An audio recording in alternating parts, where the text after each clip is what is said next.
All right, let's jump right in. Today we're going to talk about something really powerful. The way we see the world literally creates our reality. And so much of it boils down to a single choice, a really simple one actually. Do we focus on what we have, or do we get stuck on what we think is missing? I mean, it's something we all do, right? You can have so much good stuff going on, a whole basket full of blessings. But what does your mind do? It zooms right in on that one thing that's missing. It's so frustrating. But why? Why are our brains wired like that? Well, the answer might just be found in a really simple story. So let's dive into this parable. It totally nails this whole idea.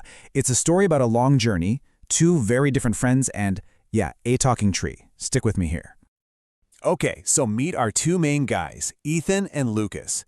Picture this. They've been grinding it out in a big city for 3 years, 3 long years. And now, finally, they're heading home, back to their village, their families, everything they've been missing.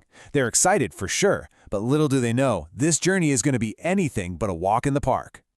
Now, here's the thing. These two guys, Ethan and Lucas, they're like night and day. They represent two totally different ways of looking at the exact same world. And as you're about to see, it's not really the journey that matters, it's the mindset they bring along for the ride. It's all about gratitude versus grievance. And, I mean, the differences are stark. You've got Ethan over here, he's the calm, patient, grateful type. And then you have Lucas, who's quick, bold, and, well, let's just say he's a bit of a complainer. These two very different ways of thinking are about to go head-to-head. So how does this all shake out? Well, their trip home hits a snag right from the start. The driver of their carriage just stops, refuses to go any further.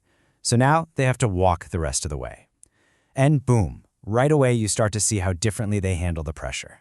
And their first challenge pops up almost immediately. They step into this forest, and the path is just covered in hidden hunter traps. They've got to watch every single step, moving super carefully. You can imagine how draining that is, and the tension just starts to build.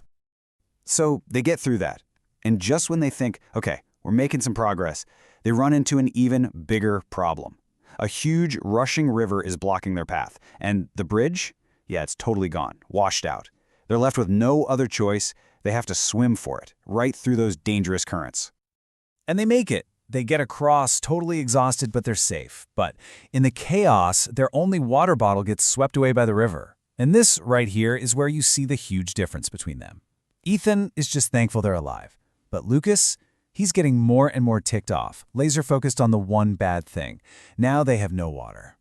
And of course, just to make things worse, the universe decides to throw one more thing at them. A sudden, heavy downpour starts. It's just soaking them. For Lucas, this is it. This is the last straw. His negativity just completely takes over, and he can't see a single good thing about their situation anymore. I mean, this quote just says it all, doesn't it? Lucas is stringing together every single bad thing that's happened into this one long story of misery. It's not just that he's having a tough time. He's actively building this narrative in his head that everything is terrible, and he's completely ignoring the fact that, hey, they've actually beaten every single challenge so far. So the rain finally stops. They're tired, they're hungry, but they keep pushing forward.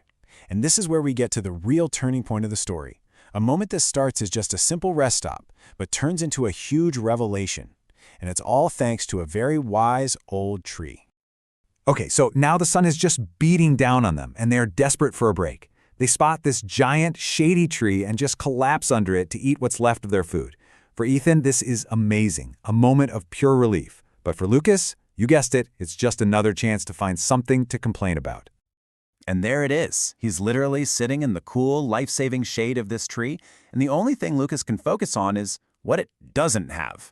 Fruit. He zeroes in on this one flaw and decides the entire tree is just useless. Can you believe that? But then, something totally unexpected happens. A calm, deep voice speaks. And it's coming from the tree itself. And it delivers this powerful line, challenging Lucas's entire worldview. It's a direct shot at his whole way of thinking. So the tree explains its real purpose. It's like, look, I'm not here to grow fruit for you. Its whole job is to provide shade from the burning sun, which, by the way, is the exact thing they needed in that moment. Not only that, its roots keep the soil from washing away, and its branches are a home for birds and bugs. Lucas was so busy judging it on this one tiny thing that he missed the entire point of its existence. And that lesson just hits Lucas like a ton of bricks. He's flooded with regret and he apologizes. But he's not just sorry for what he said, he's sorry for his whole attitude. And that one moment it all clicks. He finally gets how wrong it is to only focus on what's missing. Okay, so what does this all mean for us? How do we take this wisdom from the forest and actually use it in our own lives? Well, the story gives us another really simple but powerful way to think about it.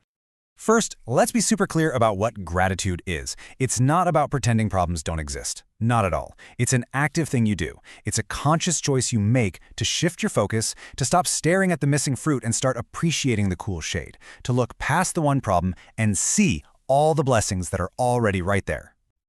Here's the perfect way to think about it. Imagine you have a big basket just full of sweet, juicy oranges. But tucked in there is one single rotten orange. Now, if all you do is stare at that one rotten orange, complaining about it, letting it gross you out, what happens? You never even taste all the other amazing, perfect oranges sitting right there in front of you. You miss out on all the good stuff. And that's really the bottom line, isn't it? Life is always going to throw challenges at us. There will always be washed-out bridges, lost water bottles, and trees that don't have fruit. But here's the secret. Our happiness, our sense of meaning, it doesn't come from having a problem-free life.